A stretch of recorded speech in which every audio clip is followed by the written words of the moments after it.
Book 4, Chapter 9, The Wrath of Jul Thal. The lid did not open. It erupted.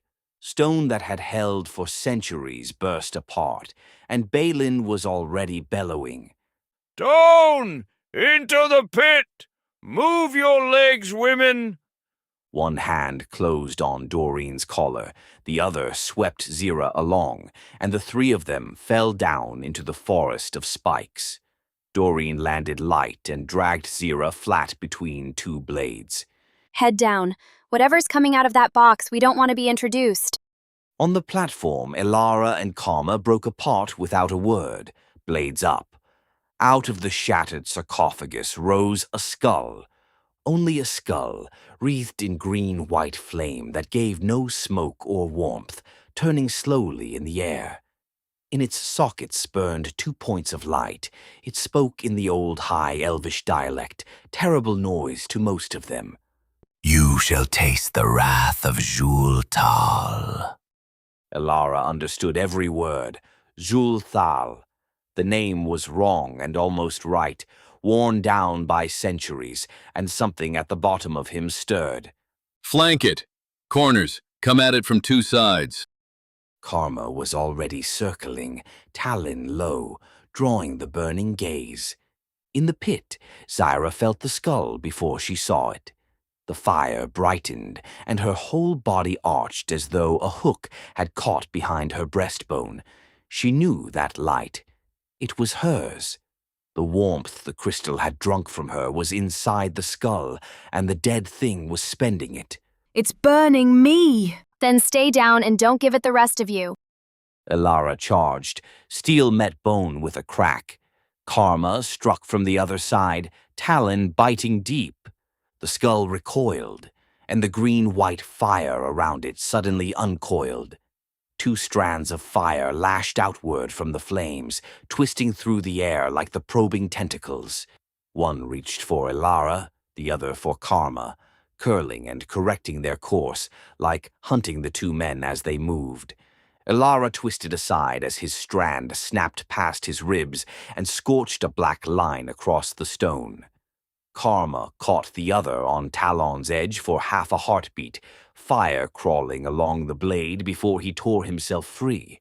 Suddenly cracks spread across the skull, glowing from within. "It's going to burst! Cover!" The skull shot upward, drifted over the pit, and exploded. Fire washed across the pit's mouth. Heat pressed down. Light burned red through closed eyelids, and then it was gone and scorched bone rained onto the spikes. "Is everyone still in their skin?" "Aye, singed, but attached." Balin patted out a smolder in his beard. Zira lay still. The tether to the burning thing had snapped. The last warmth the crystal took from her had died in the air, and no one else would ever know to mourn it. They climbed out and gathered around the sarcophagus's broken shell. Good heavens, look at it. What treasures, and Doreen's head came up. there's another chest back there. A small iron coffer sat among the rotted cloth. Doreen checked it with quick professional hands. Inside lay 3 things: a wax-sealed clay jar, a dagger made from a curved dragon's tooth bound into black iron, and a velvet pouch holding 3 moonstones, each with pale light moving inside. Zira's looked at the stones. Vessels of the moon. I thought the last went down with the old cities. She took the stones. They were cold, a clean cold. Crushed into a casting, they make cold older, truer. Things that shrug off winter would not shrug off this. Doreen picked up the tooth dagger, turning it in the torchlight, and Karma's shadow fell across her. "And why do you need that exactly?" Doreen went still. She looked at the dagger, then at the bare line of Karma's throat, and for one slow breath imagined the single drawn stroke and the quiet afterward. Doreen smiled. Same as everyone. Going to cut meat with it. She slid it through her belt. Then Balin found a portrait, half buried against the rear wall. Its painted face had been slashed through and scorched. Below it ran a single line of characters. Writing on it. Balin grunted. Elf, this is your alphabet. Ilara took the panel and looked at it too long. The name was Juval Narodel. Narodel. His family's old name from before Morningvale. Ilara looked again at the ancient script, the guardians, the ruins around them. His blood had been here before. I know this place. He set the portrait down with the gentleness of a man laying down something recently alive. Karma and Balin exchanged a glance. Neither could read the script, but both could read the elf, and the elf had gone gray-white. First time I've seen the madman look afraid of something actually in the room, Balin said low. When Doreen came up with the clay jar, picking at the wax, Ilara spoke without looking away from the portrait. Don't waste it. Cottam's ointment. A fingerful closes wounds, draws out poison, soothes burns from fire. We had a jar in the east cabinet. It was empty long before it was needed. Nobody asked what he meant. They crossed the pit by rope and returned to the great hall beneath the marble dragon. There, Zira stopped. It was the wrong way. All of it. The door, the crystal, the dead thing. There's no road to Radoth through here. Then we look elsewhere. Karma said. There were passages we passed. The road being longer does not mean there is no road, Miss Darkmire. We rest, then we walk it. He's right, and I'm writing down the date, Balin said, lowering himself onto a fallen block. They rested. Karma worked the broken bolt head from his chest. Ilara sat apart with the doll head in his lap, but Lily, for once, did not answer. Doreen arranged her acquisitions on a cloth. Balin watched her over his water skin. You know, I've been doing sums. If a man took you by the ankles and gave you a good shake, how long before the coins stopped falling? You'd lose a hand at the wrist before the first coin dropped. But it's lovely that you dream, Balin. Balin considered that. Aye, best wait for the inheritance then.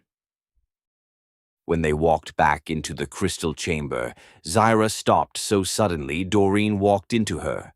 The crystal had shattered. Dull glassy shards covered the pedestal and floor.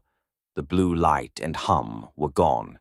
Oh, thank every god at once, it's dead. Doreen laughed. The skull, it was feeding through it. And when the skull went up, it snapped the rope and the bucket fell down the well, Balin said.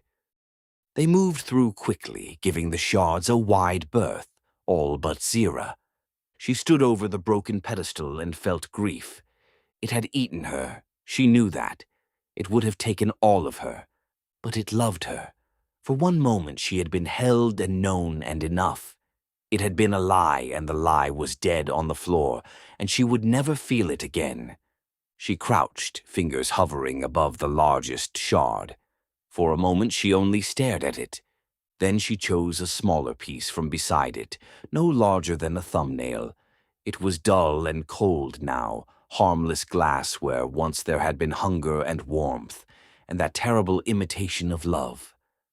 Zira closed her fingers around it and slipped it carefully into her pouch. She wanted proof that it had been real. Ambush! The dragon door stood open, and the antechamber beyond was full of goblins with bows drawn.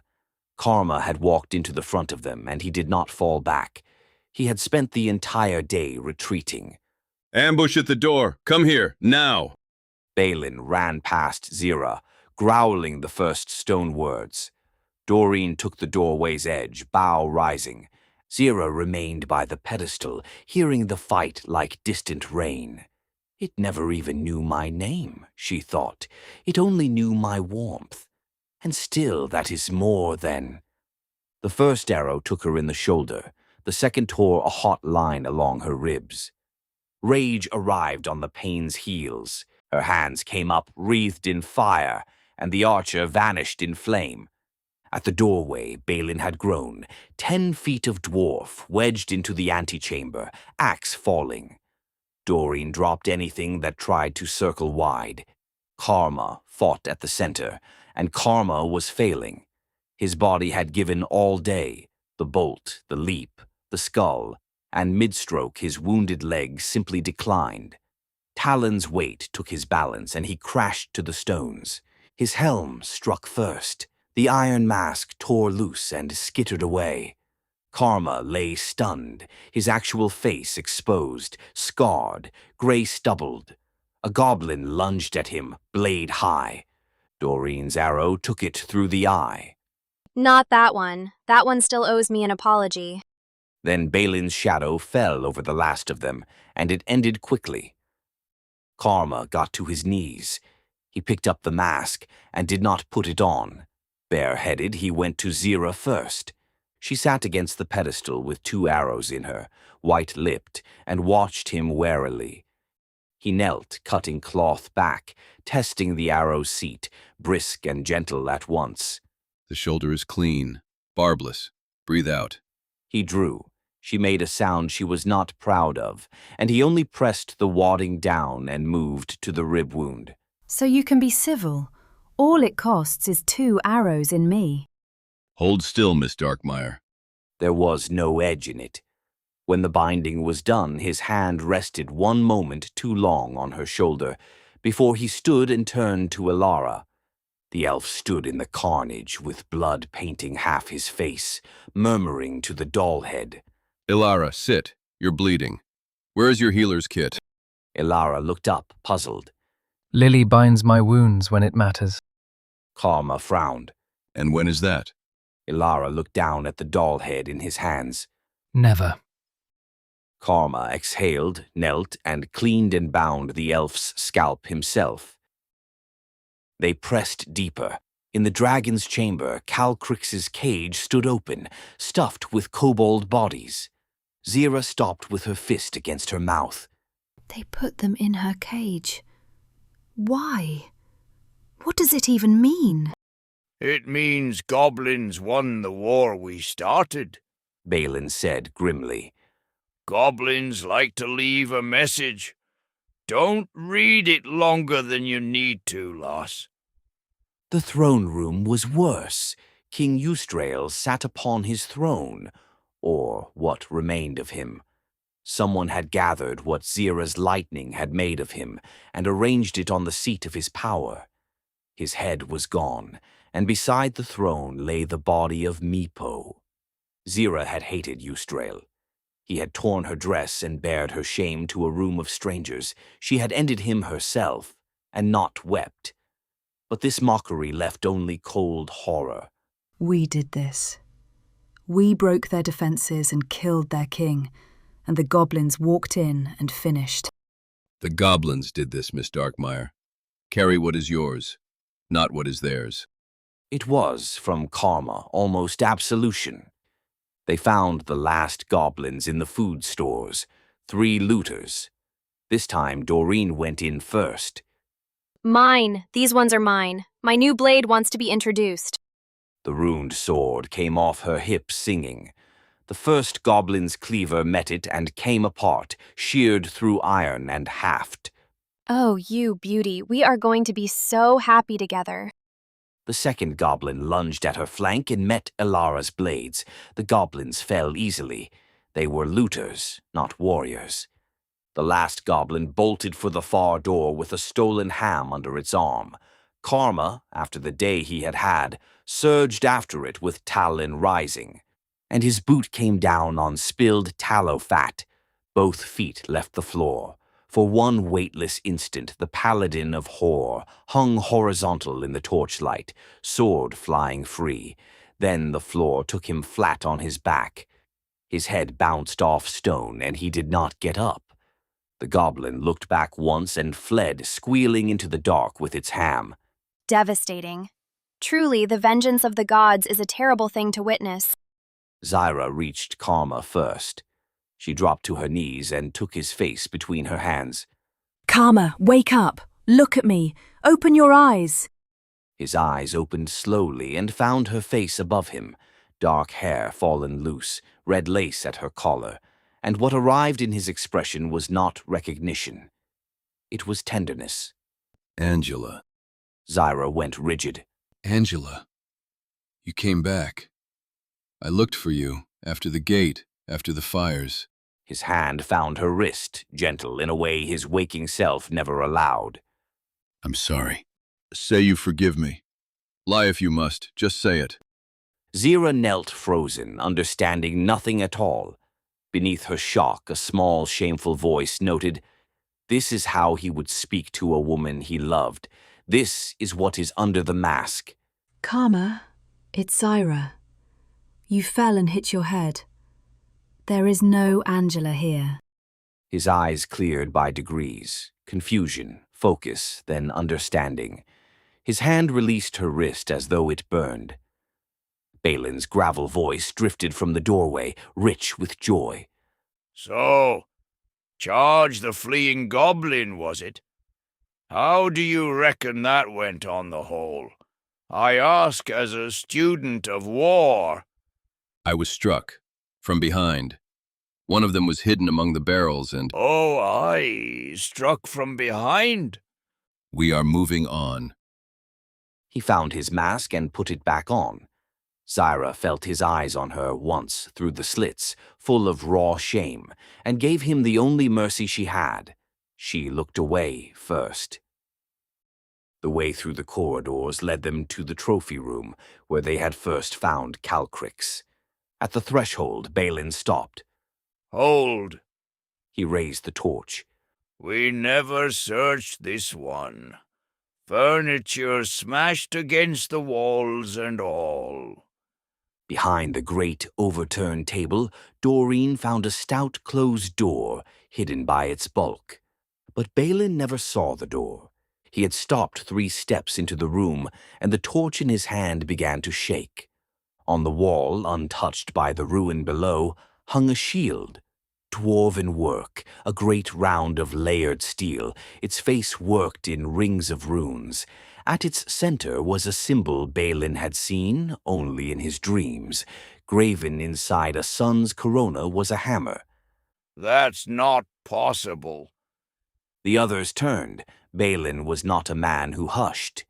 He crossed the room slowly and read the runes in a voice gone soft as flour. Grotamar, the deep hammer's aegis, the sentinel. He swallowed. His hand rose toward the shield and stopped short. It's been down here in the dark. Doreen studied the shield, then Balin. Well, if you don't want it, I can take it. Balin looked at her. Doreen lifted one shoulder. Balin stepped forward and lifted the shield with both hands, with the care of a midwife. By its size and steel, it should have dragged like an anvil. He braced for the weight, and the weight did not come. The shield settled onto his arm as though forged around it, the grip meeting his fist like a hand long known.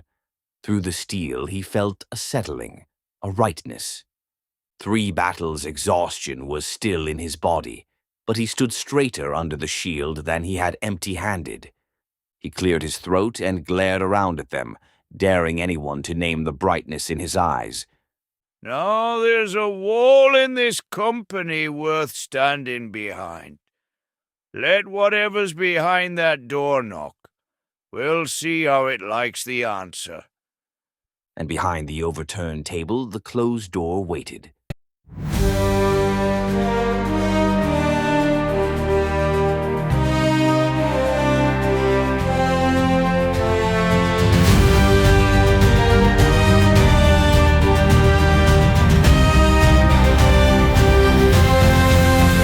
Cries out brengen, lysgyntan, yn y ffilmen gweithio sbryn o'r gorwydd tan,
you.